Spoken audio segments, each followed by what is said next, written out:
Shalom Bapak Ibu yang dikasihi Tuhan, selamat berjumpa kembali dalam kontekstual Bible Reading. Dan pagi ini kita sudah sampai di Keluaran pasal 38. Persilakan. Keluaran 38. Dibuatnyalah mezbah kurban bakar itu dari kayu penaga, 5 hasta panjangnya dan 5 hasta lebarnya, 4 persegi tetapi 3 hasta tingginya. Dibuatnyalah tanduk-tanduknya pada keempat sudutnya. Tanduk-tanduknya itu dibuat seiras dengan mezbah itu dan disalutnya dengan tembaga. Dibuatnyalah segala perkakas mezbah itu, yakni kuali-kuali, sodok-sodok, bokor-bokor penyiraman, garpu-garpu, dan perbaraan-perbaraan.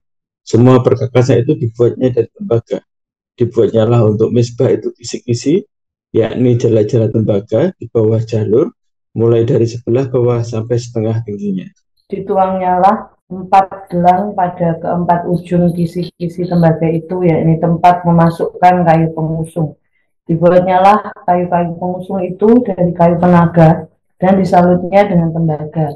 Dan dimasukkannya lah kayu-kayu pengusung itu ke dalam gelang-gelang yang pada rusuk mezbah itu, supaya dengan itu mezbah dapat diangkut. Mezbah itu dibuatnya berongga dan dari papan. Dibuatnya lah bejana pembasuhan dan juga alasnya dari tembaga, dari cermin-cermin para pelayan perempuan yang melayani di depan pintu kemah pertemuan. Dibuatnya pelataran itu pada sebelah selatan. Layar pelataran itu dari yang halus yang ditinggal benangnya 100 hasta panjangnya. Kedua puluh tiang layar itu dengan kedua puluh alas tiang itu dari tembaga, tapi kaitan-kaitan tiang itu dan penyambung-penyambungnya dari perak. Dari sebelah utara 100 hasta. Kedua puluh tiang layar itu dengan kedua puluh alas tiang itu dari tembaga, tapi kaitan-kaitan tiang itu dan penyambung-penyambungnya dari perak. Dari sebelah barat, layar 50 hasta dengan 10 tiangnya dan 10 alas tiang itu dan kaitan-kaitan tiang itu serta penyambungnya dari perak. Dan pada sebelah timur 50 hasta, yakni layar 15 hasta untuk sisi yang satu di samping pintu gerbang itu, dengan 3 tiangnya dan 3 alas tiang itu. Dan juga untuk sisi yang kedua di samping pintu gerbang itu, sebelah menyebelah pintu gerbang pelataran itu ada layar 15 hasta, dengan 3 tiangnya dan 3 alas tiang itu. Segala layar yang mengelilingi pelataran adalah dari lenan halus yang dipintal benangnya. Alas-alas untuk tiang-tiang itu adalah dari tembaga, tetapi kaitan-kaitan tiang itu dan penyambung-penyambungnya dari perak. Juga salut kepalanya dari perak. Dihubungkannya lah dengan penyambung-penyambung dari perak segala tiang-tiang pelataran itu. Tirai pintu gerbang pelataran itu tenunan yang berwarna-warna dari kain ungu tua, kain ungu muda, kain kirmisi, dan kain lenan halus yang dipintal benangnya, 20 hasta panjangnya, tetapi tingginya yang juga lebar kain itu adalah 5 hasta, sama dengan tinggi layar pelataran itu. Keempat tingginya dan keempat alas tiang itu dari tembaga, tetapi kaitan-kaitannya dari perak, dan juga salut kepalanya, serta penyambung-penyambungnya dari perak. Segala patok untuk kemah suci dan untuk pelataran itu, sekelilingnya adalah dari tembaga. Inilah daftar biaya untuk mendirikan kemah suci, yakni kemah suci tempat hukum Allah yang disusun atas perintah Musa oleh orang Lewi di bawah pimpinan Itamar anak Imam Harun. Bezalel bin Uri bin Hur dari suku Yehuda membuat segala yang diperintahkan Tuhan kepada Musa, dan bersama-sama dengan dia turut Aholiab anak Ahisamak dari suku Dan, seorang tukang dan ahli, seorang yang membuat tenunan yang berwarna-warna dari kain ungu tua, dari kain ungu muda, dari kain kirmisi, dan dari lenan halus. Segala emas yang dipakai untuk segala pekerjaan mendirikan tempat kudus itu, yakni emas dari persembahan unjukan ada 29 talenta dan 730 sikal, ditimbang menurut sikal kudus. Perak persembahan mereka yang didaftarkan dari antara jemaah itu ada 100 talenta dan 1.775 shikal ditimbang menurut shikal kudus. Sepeka seorang yaitu setengah shikal ditimbang menurut shikal kudus untuk setiap orang yang termasuk orang-orang yang terdaftar yang berumur 20 tahun ke atas sejumlah 635.150 orang. 100 talenta perak dipakai untuk menuang alas-alas tempat kudus dan alas-alas tiang tabir itu. 100 alas sesuai dengan 100 talenta itu, jadi 1 talenta untuk 1 alas. Dari yang 1.775 shikal itu dibuatnya lah kaitan-kaitan untuk tiang-tiang itu. Disalutnya lah kepala tiang itu dan dihubungkan tiang-tiang itu dengan penyambung-penyambung. Tembaga dari persembahan unjukan itu ada 70 talenta dan 2.400 shikal. Daripadanya dibuatnyalah alas-alas pintu kemah pertemuan dan misbah tembaga dengan kisi-kisi tembaganya, segala perkakas misbah itu, alas-alas pelataran sekelilingnya, alas-alas pintu gerbang pelataran itu, segala patok kemah suci dan segala patok pelataran sekelilingnya. Ya, amin. Terima kasih. Bapak Ibu Saudara, kita beberapa hari ini kita sudah belajar ya tentang pembuatan kemah suci.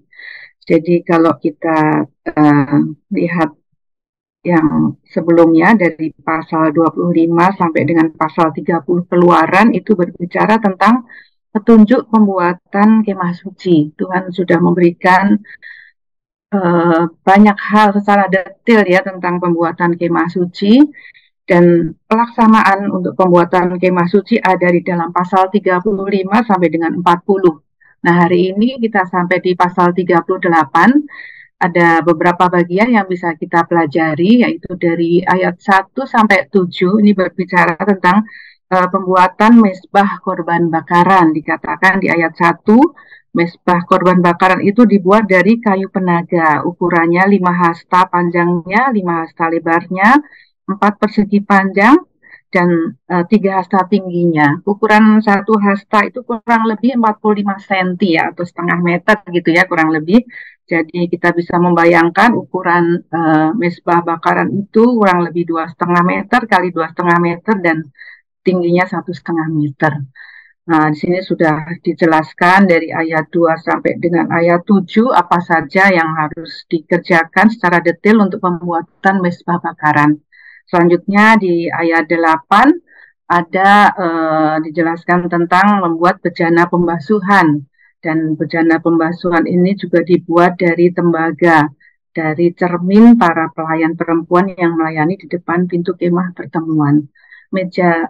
Bejana pembasuhan ini fungsinya adalah untuk membasuh ya kaki para imam yang bertugas di dalam kemah suci, membasuh kaki dan tangannya, karena sesuai dengan perintah Tuhan, imam yang bertugas itu harus suci, harus kudus, jadi mereka harus membasuh kaki dan tangannya. Jadi ini secara fisik mereka membersihkan dirinya, dan secara rohani juga ini adalah lambang bahwa seorang yang akan menghadap Allah, harus menghadap Tuhan, dia harus bersih hatinya, suci hatinya ya, baru dia bisa melayani Tuhan.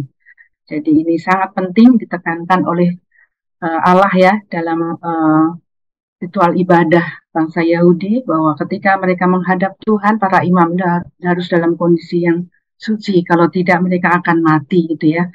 Kemudian ayat 9 sampai 20 dijelaskan tentang pembuatan pelataran ya, pembuatan pelataran.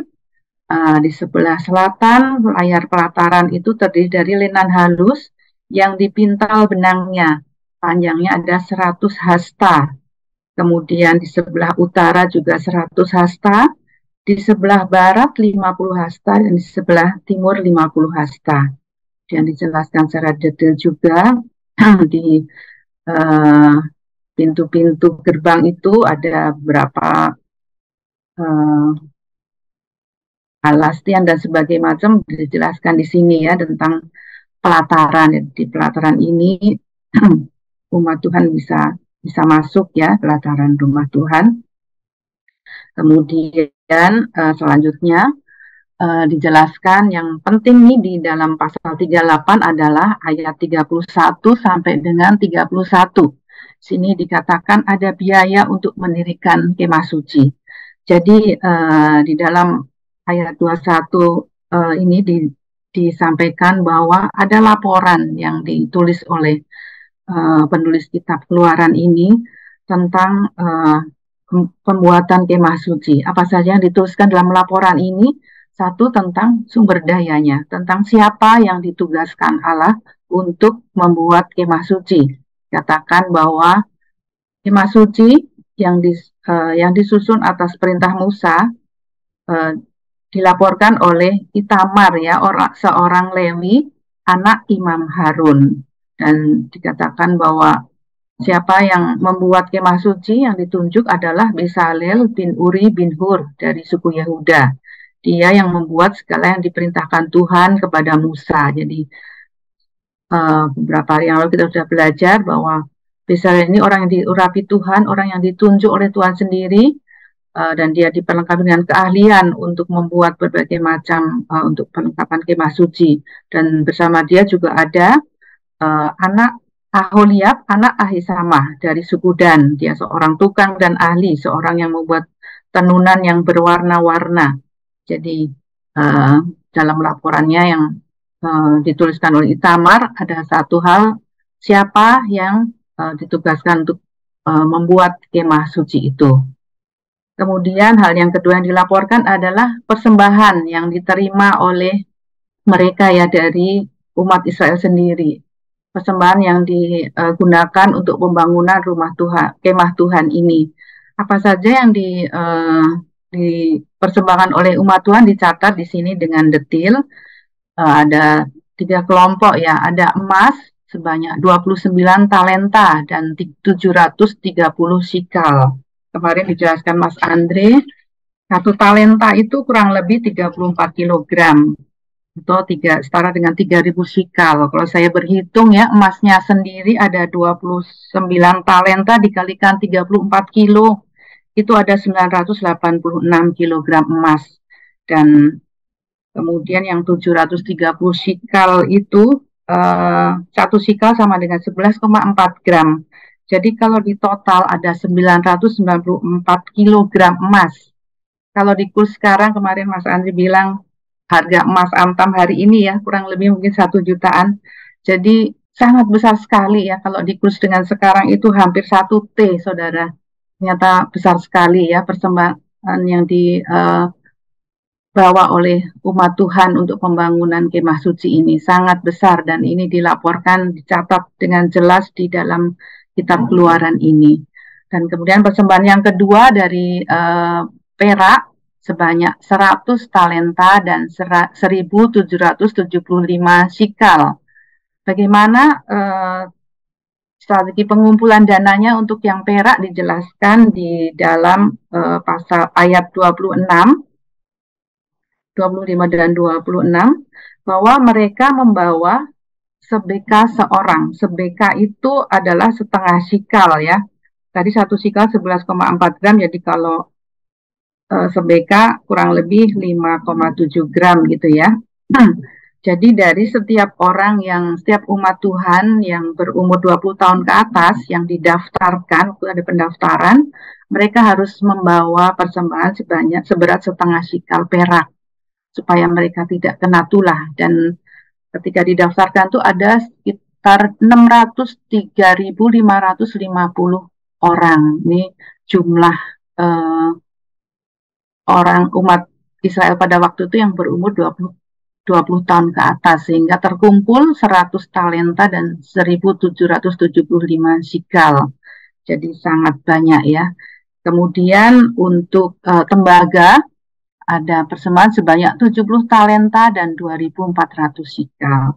Nah, di dalam ayat-ayat selanjutnya juga disampaikan bahwa penggunaan dari persembahan ini untuk apa saja sudah dijelaskan di sini. Misalnya 100 talenta perak dipakai untuk menuang alas-alas tempat kudus dan alas tiang tabir, dan 100 alas sesuai dengan 100 talenta itu.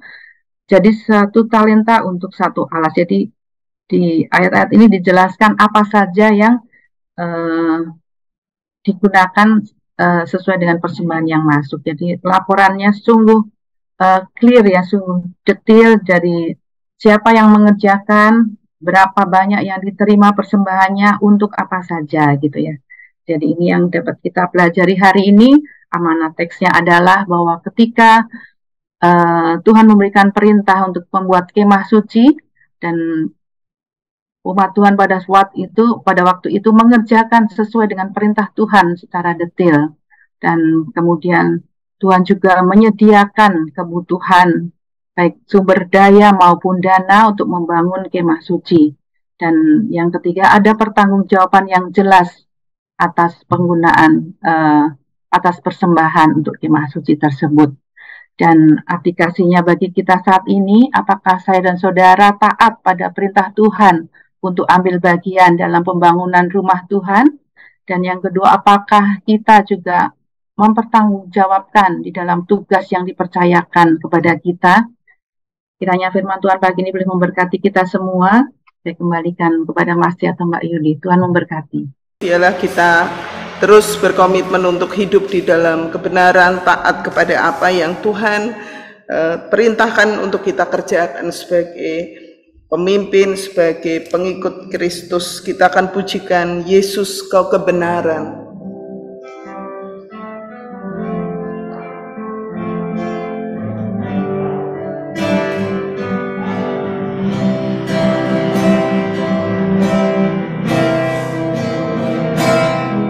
Yesus, Kau kebenaran yang menyelamatkanku. Kau memberikanku hidup dan pengharapan.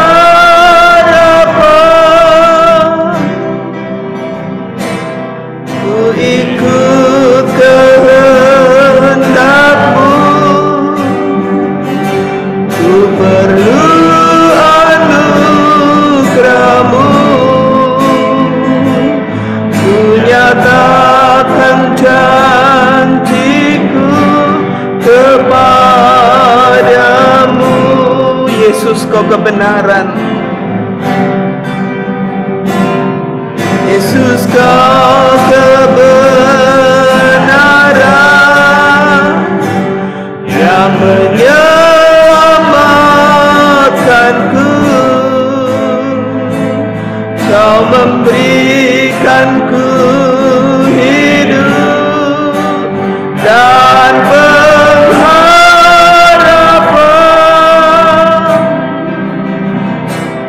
Ku ikut kehendak-Mu, ku perlu anugerah-Mu. Ku nyatakan janjiku kepadamu.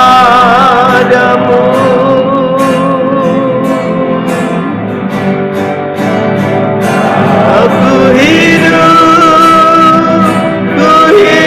bagimu, hatiku tetap menyembah-Mu. Dunia tak bisa menjauhkanku dari kasih-Mu. Selama ku hidup bagimu, mataku tetap memandang-Mu. Dunia tak bisa menjauhkanku dari kasih-Mu. Kalau ku hidup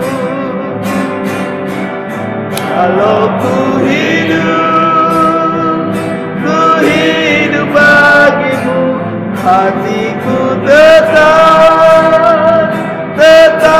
menyembah-Mu. Dunia dunia tak bisa menjauhkanku dari kasih-Mu. Selama ku hidup bagi-Mu, mataku tetap memandang-Mu. Dunia tak bisa menjauhkanku dari kasih-Mu. Dunia tak bisa,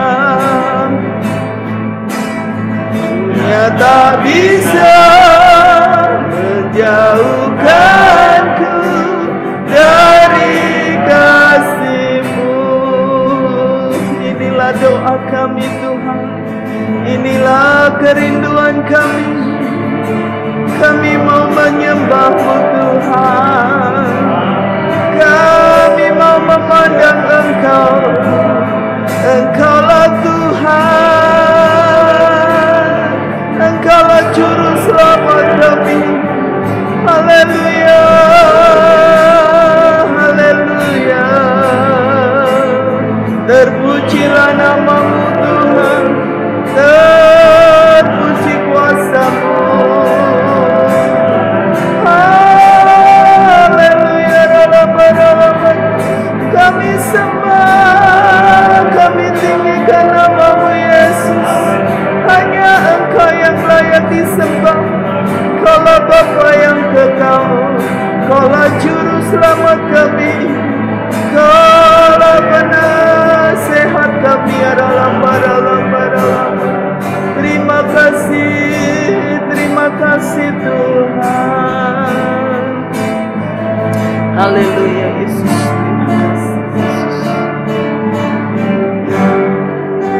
Biarlah kita mau berkomitmen berdoa untuk taat dan terus percaya kepada Yesus Tuhan.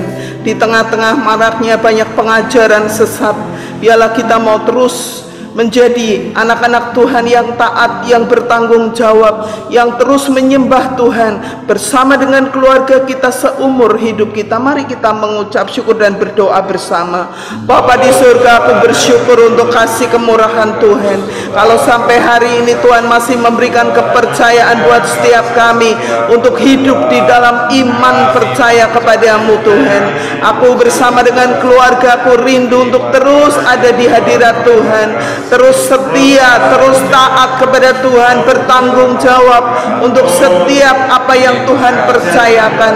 Tuhan, biarlah kami bersama dengan keluarga kami, suami, istri, anak-anak kami, oh Tuhan, bahkan cucu kami Tuhan, untuk tetap ada di hadirat-Mu di tengah-tengah maraknya pengajaran sesat yang mencoba membelokkan Yesus dari keselamatan. Kami berdoa supaya Tuhan memberikan kepada setiap kami hati yang taat, hati yang setia. Terima kasih Tuhan, terima kasih, terima kasih. Dalam nama Yesus kami berdoa.